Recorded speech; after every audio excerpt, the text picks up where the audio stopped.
Hey y'all, Trevor here. Just wanted to shoot a quick video. I know I posted this on Facebook a little while ago, and I had not got around to shooting the video, so I thought I'd do it today. Anyway, so what I was talking about in that Facebook post about the returns, that I'm able to get with this, and like I said, it's anywhere between 8 and 11% we've been seeing the last 2 or 3 years.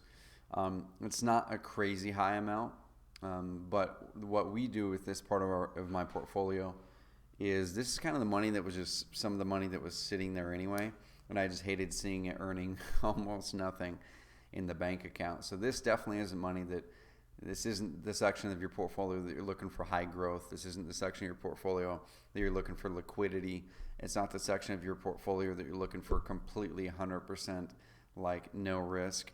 This is kind of that section in the middle where if you've got some extra cash, 5,000, 10,000, 100,000, 200,000, whatever it is, this is a really good way to automatically get money into this, so you get money getting out of your bank account, earning some good returns, and kind of getting free money. Like I said, I know there's a lot of ways to make more money than this with your returns, but this is just a good way to add something extra to the portfolio. So I'm inside of my account, and what I use is a system called Prosper.com, and Prosper is basically a peer-to-peer lending website. So you can go on here, and borrowers can go in here and say, hey, I want to get a loan, right? I want to get a loan to consolidate my credit cards or pay off student debt, or there's some pretty wacky stuff in here too. People using it for vacations, or people using it to put solar panels on their house, or get a wedding ring or whatever, all kinds of weird stuff. But I think you pretty much can't go here for things like house loans, and there's a couple others. Now, long story short, I know I'm thinking, before I even show you what I'm doing here, I need to kind of lay out the groundwork here. Okay, because when I first started doing this was 2-3 years ago now. The first thing that was going through my mind was, oh my gosh, this is so risky. Okay, it's like, oh, so people who are looking to consolidate their credit cards, they're coming here, and I'm supposed to be the guy who's lending them money when they already have 3 credit cards that have $20,000 balance total on them combined.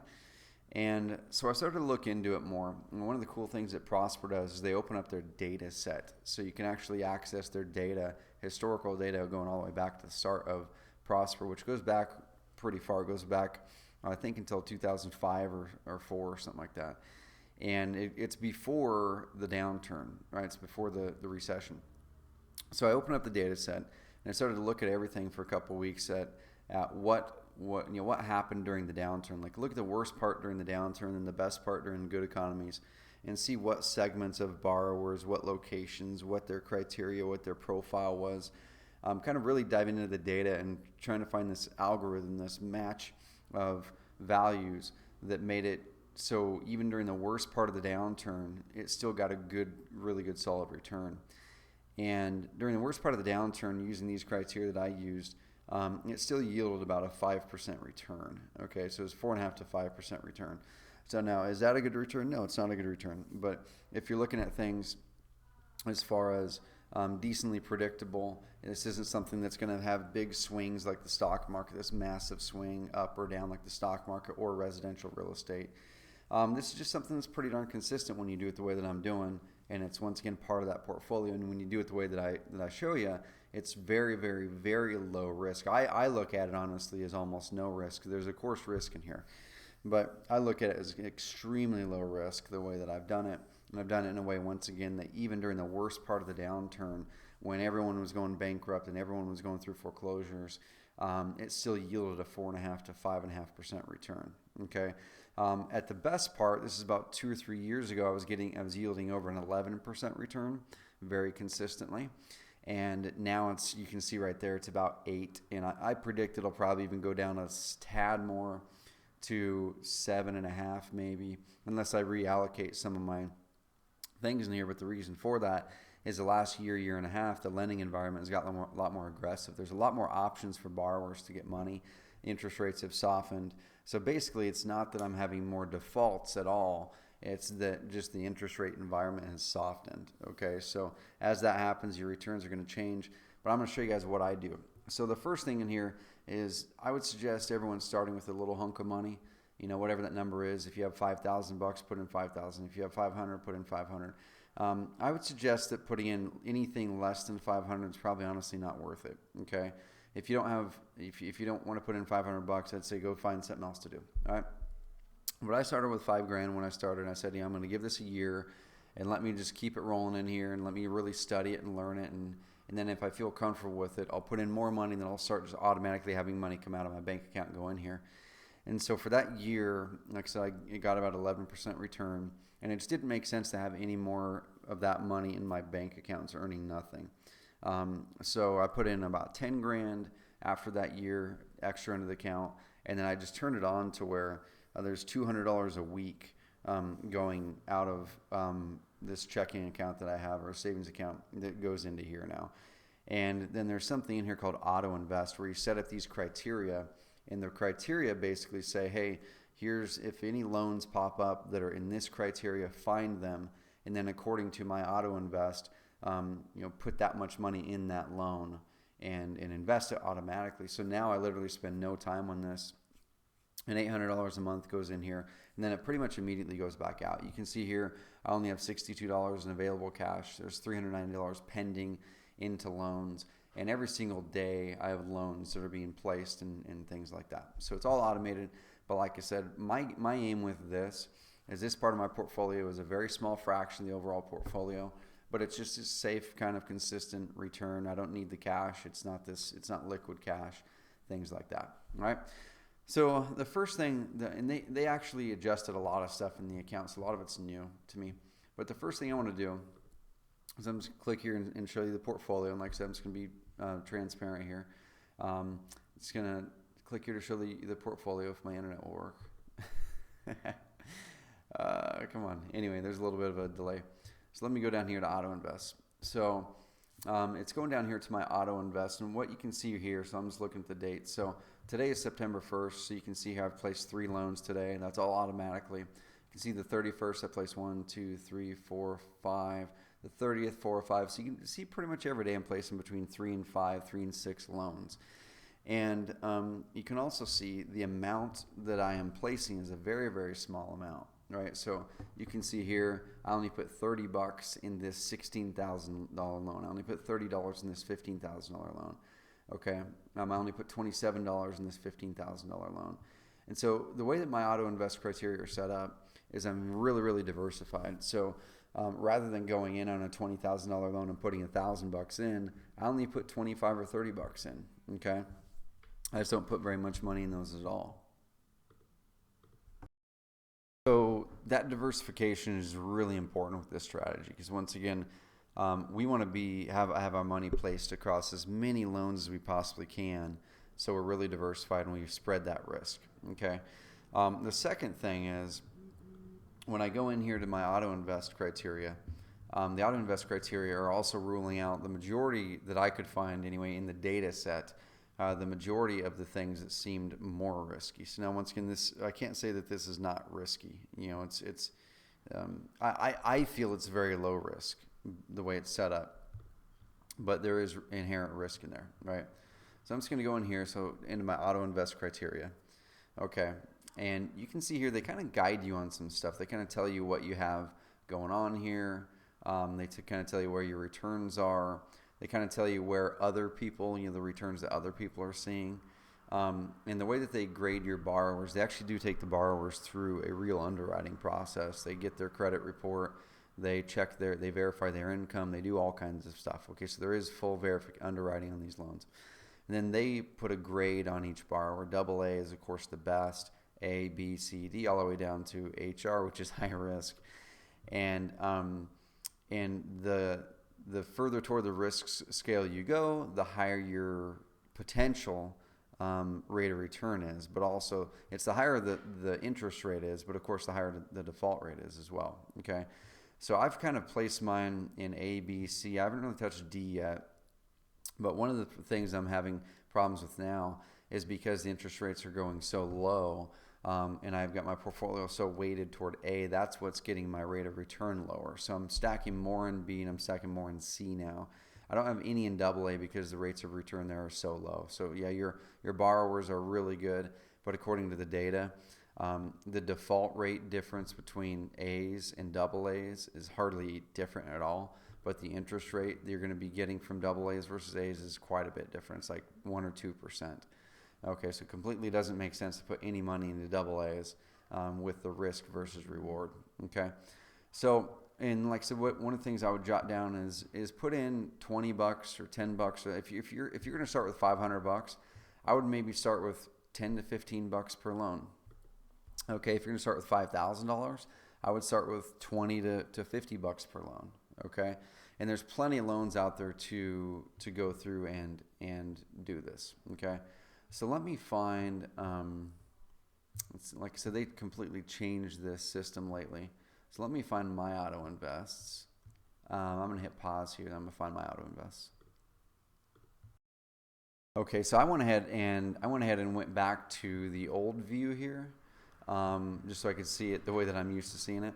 So right here, like I said, I've got you do saved searches, and then you do auto invest. Okay, so I've got my conservative saved search, which this is the one that is very, very, very conservative. So here's what's important. I chose the Prosper rating of A and B. Okay, and you can totally put in double A, but like I said, I don't put any money into double A at all because the rates of return are so low, and the default rate's really not any different hardly than A. Debt to income ratio. So I set the debt to income ratio that it's got to be less than 40%. So that means that if they're making $10,000 a month, their debt has to be less than $4,000 a month, and that's really, really important. You can even set yours to be even more safe if you want to from there. Make it lower. Loan category. So I'll do auto, motorcycle, RV, boat, debt consolidation, home improvement. Engagement ring financing. I don't know, I just thought that would be a nice thing to do, help people get married. Green loans, vacation, special occasion. Now, you might be looking at those and go, why the heck did you choose those? I just followed the data. Okay, so none of this stuff is off the top of my head. I was following the data. I was going through and I was going, okay, well, historically, what is providing good loans? Because I didn't just go, hey, I just want a loan on boats and stuff. It's all following the data all the way through the downturn, through the upcycle, the whole thing on what was providing the best returns that I was looking for. Okay, states. I ruled out some states, so I got rid of California and I got rid of Florida. All right, so get rid of California and Florida.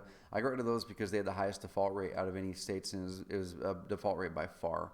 Now you're going to have a lot fewer loans to choose from. Okay, you're going to have a lot fewer loans to choose from, but you are going to have more, better risk profile. Now delinquent. So this is the number of accounts that borrowers are currently late. Set that to 0. You don't want to be working with any borrowers who currently have an account with Prosper late. You want to have the amount delinquent 0. You don't want to be working with a borrower who is late on any payments right now. Inquiries in the past 6 months. So how many other places have inquired in their credit report in the past 6 months? This could be them getting another credit card. It could be them going out and getting a car loan or buying a house or something like that. Okay, now you could set this to 1 or something like that because we all have credit inquiries, but the thing is, they ding your credit for credit inquiries for a reason. If you have enough in a certain amount of time, it's because it looks like it's a riskier profile if someone's going out there and getting a bunch more credit. So I went out there and put 0. So I'm making this one way conservative. Debt to income ratio, like I said, 40%. The debt is the sum of the borrower's monthly debt payments and the Prosper monthly payment. Assuming the loan, blah, blah, divided by the borrower's stated income. Current credit lines. So this is a number, same thing I did based on the research. Okay, so it might sound like a lot. The 15 is a lot. The average American has something like 8 or 10 credit lines or something. So we want to make sure that this isn't their first one. We want to make sure it's not their second or third. So you want to have them have an established credit. But we put 4 to 15. That's a good solid number based off the data. Employment status. I put employed, even though I've been self-employed my whole life. I eliminated self-employed because it is a higher risk profile. But employed is the only one that I will lend to. I won't lend to not employed, other, or self-employed. Okay, length of status. So we will, basically the length of status here, let's see. I can't remember what that is. Anyway, 3 years to 30 years. All right. Previous Prosper loans. Same thing, we won't loan to someone where it's their first loan. We want to loan to someone where they've already got a loan behind them, it's paid off, or it's at least current with them. Okay, So same thing, we based this off the data. Okay, there were more defaults with someone where it was their first loan. There were fewer defaults when someone had multiple loans that were paid off and in good standing. All right, so click that, save that search. I made that one as conservative. Okay, but what you're also going to want to do is you're also going to want to then go and create some other saved searches so you can balance your portfolio in here that are more moderate and that are more risky. And then you just kind of balance the way that you're investing in loans based off of those. So same thing. Moderate risk was very, very similar. I think I only changed a couple little things in here. I didn't really change much at all. I think I added self-employed there. Kept the A, B, and there was a couple other things that were very similar. Okay, so I'm not going to go into that one much more. All right. The one that is riskier, so this is where I'm putting in the C loans. Okay, and let me go to search criteria. You can see there's none right there that are available. So there's definitely a lot fewer of these available. One of the reasons is because these are yielding some of the best returns right now. So there's a lot more competition for these notes. Okay, so I'm going to go edit search criteria. So these ones I'm putting into C, and if you go to about Prosper Ratings, you can click that, and it's going to show you the Prosper Ratings and show you what it means. One thing that's kind of cool is, I don't know if this is actually it, but they have this prospectus. I think this is it. If it's not, there is something that you can look at that actually shows you currently what their average ratings are by the grade level that they gave them. And once again, my internet's for some reason a little bit slow. But on the riskier one, it's pretty much the same criteria. I just bumped it down to C, okay, rather than A, B. All right. So let me just pull this up really fast. One sec. Okay. So let's go ahead and click C. Let me see if I can get back over here. Okay, edit search criteria. So I've got C, and we've got pretty much the same things there. Zero delinquents, same thing with the inquiries. I think, I added 0 to 1 there because I'm like, okay, it's okay if they've got one of those. I added self-employed and employed, and then C. Okay, so that right there, like I said, you're going to be getting a better type of return there. All right, so let me head back to my main account here. Actually, once you set that up, once you set that up, you're going to want to go to Automate Investments. And this is where the rubber kind of meets the road. So you've got your saved searches there. I've got my conservative, I've got my riskier one, and I've got my moderate. This is where you really start to balance your portfolio. Okay, so this is where you start to kind of really balance. Okay, if I want more conservative, I want to make my max amount per loan more in that one. If I want to add more risky, I want to make my max amount per loan higher in that one. Okay, so because I want to get a little bit more away from conservative and I want to add more toward riskier, I'm going to bump this up to 50 because I need to kind of balance that portfolio a little bit. Okay, and get some of that action happening there because those are returning a better return for me. So right now I've got 30 in conservative, I've got 30 in moderate, and I've got 50 in riskier. So for me, I'm making that shift because right now I'm more heavily weighted on the very conservative side, as like I showed you before. Okay, you could, if you wanted to, go through and like browse the listings for loans and actually see what there is available. Like this is a $14,000 debt consolidation loan, 22% yield. There's only $2,100 left in it, and it's a D-rated borrower. So you can see it's 22% return, but the borrower has a high debt-to-income ratio. Okay, their income's not that high. The monthly payment's pretty decently high. The borrower state's Florida, which once again I found a higher default rate there. It shows you what verification stage they're in as far as their application goes. So for me, I wouldn't invest in this one, but there's a lot of people out there that are doing insanely well in those C and D borrowers where they're making literally 10, 15, 20% returns pretty consistently. The reason my returns are lower right now, like you see right here, these double A's, those are 6 to 7%. That B is 12%, so that's bringing up the ones from my A loans. So this A loan 8%, that one's 6%. So you can see there, that's kind of what's dragging down our returns lately. It's not the default rates at all. It's the rates of return that they're getting paid. So let me click over here. I'm going to show you one last thing here. So I want to show this report, and the report's going to show you some pretty cool stuff. So let me see if I can't click through here to go to portfolio. Once again, this is their new view, and for some reason it's a little bit slow right now. Let me pause this and see if it makes it over there. Okay, well, it made it over there kind of.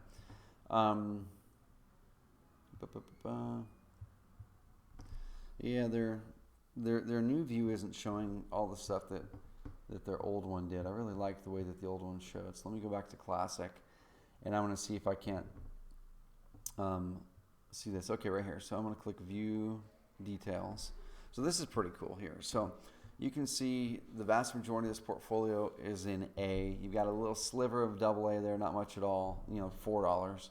About 18,000 in B, and I want to get my B up. There's a little bit in C, only $400, so I need to get my C up big time. Then I've got about $360 in money that's pending.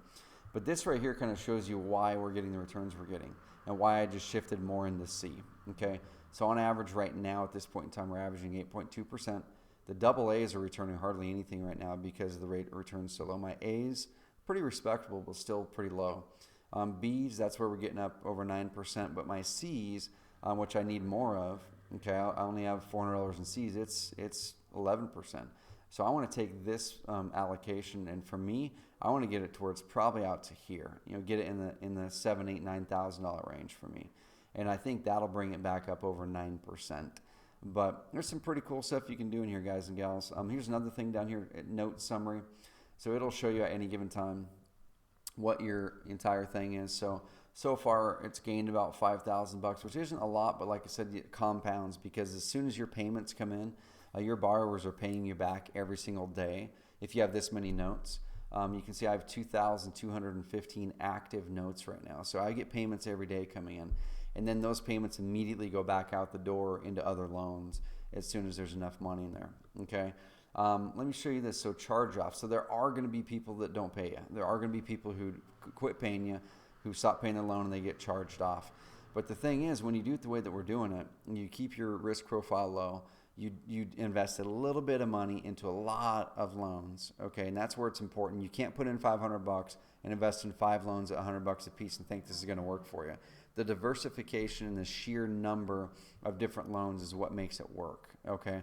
Because if you have 20 of those people default, it's not going to hurt you at all because you have 2,180 other loans in there. So this one, I've got 2,215, 2148 of them are current right now. 33 are past due 1 to 30 days. 34 are past due 31 plus days. None of them are paid off yet or have a payoff in progress. Charged off notes. So 62 of my notes have been charged off. So those people didn't pay. They went into default and they couldn't collect from them. 675 of my notes, the people paid them off in full, so they paid them early. A lot of people will pay them early. And then 83 notes sold, where these notes were sold in the secondary market. These notes were sold in the secondary market, and then they're sold, so I made money there too. Anyway, so there's some cool stuff there. So I do want to show you that. If you see some defaults start to happen, don't get afraid as long as you're diversified out. All right? That's all I've got to say. If you guys have any questions, let me know. I was trying to get a darn affiliate link to send you guys over here because they have an affiliate program that pays $50 for someone who goes and puts money in here. But their affiliate manager or something like that never answers stuff back. So anyway, just go to prosper.com and join it up and see how it works for you. Disclaimer here, there's no guarantees obviously it's going to work for you. I don't have any incentive in you doing this, so all the risk is on you. But this is what's working for me.